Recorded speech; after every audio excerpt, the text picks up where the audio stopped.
G'day plug buddies, how you doing? I hope you're all well.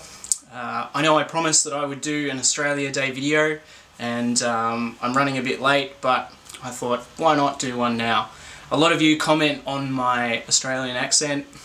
I don't really notice it, I guess, but you guys always seem to and you always comment on it. So I thought I would do a video on Australian words and things that Aussies say and give you a bit of an insight into the Australian language. We speak English here in Australia, although sometimes it doesn't really sound like it. I remember being overseas and having someone comment, wow, you speak Australian and English as well. So, no, we do speak English, but like every nation, I guess we have our local sayings and colloquialisms. So, here goes. You know, I love Australia. It's a great country. It's a land where every animal wants to kill you. It's a land where the only person who ever uttered the word crikey was actually the crocodile hunter. You should know that. You would have all heard the Aussie saying Aussie, Aussie, Aussie, and the reply oi, oi, oi. That's what we're probably most famous for. You probably hear it at sporting events like the cricket and that kind of stuff. But what about the other things that Aussies say? What about the other little bits of language that we use? Well, I guess the first thing that I can tell you is that any name in Australia can just about have an A added on to the end of it. So if you're an Aussie and you're talking to your mates, quite often you'll be saying Gazza, Dazza, Bazza, Shazza.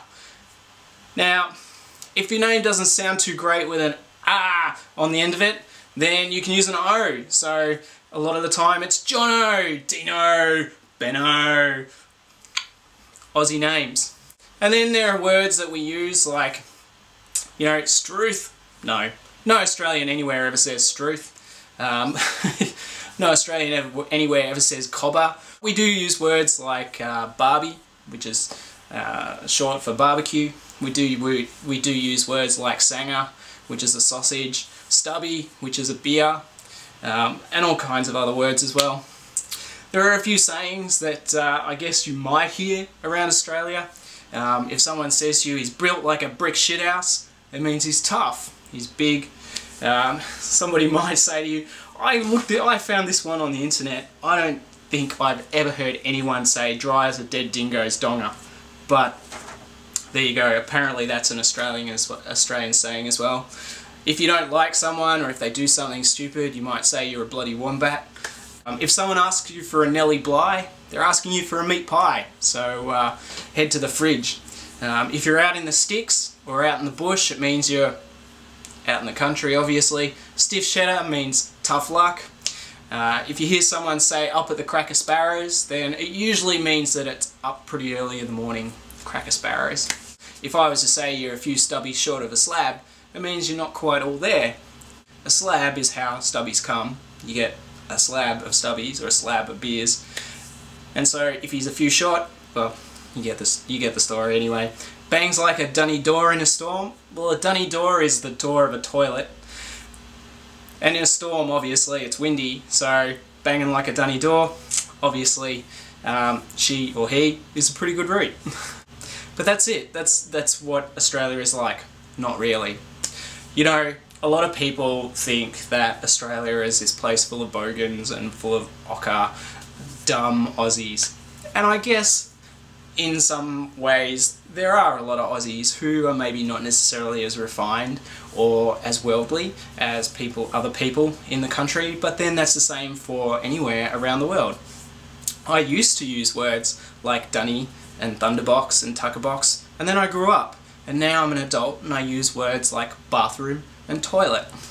So when you come from overseas and you expect us to be riding kangaroos, you expect you know, to be seeing koala bears in our backyards and things like that, remember that just like any other country around the world, we have things that people stereotype us for as well. I have to admit, when I go overseas, I do tend to play the language up a little bit, and I love going to the States. And you guys, if you've been following the blog, or if you've been following my videos, you would have seen the little vid that I did on the differences between thongs, jocks and pants.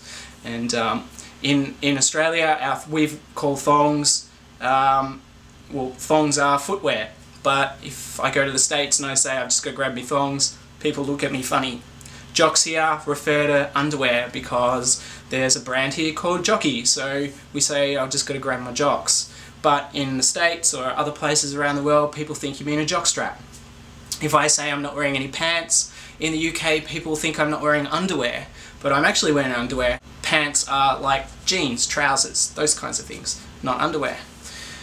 So there's lots of differences, and there's lots of similarities, and I hope that one day you guys actually do get the opportunity to come to Australia and sample them for yourself. Well, I've been talking now for about 7 minutes, so I'm dry as a dead dingo's donger, so I've got to go grab a stubby from the tucker box. I will see you all very soon. Cheers guys, bye.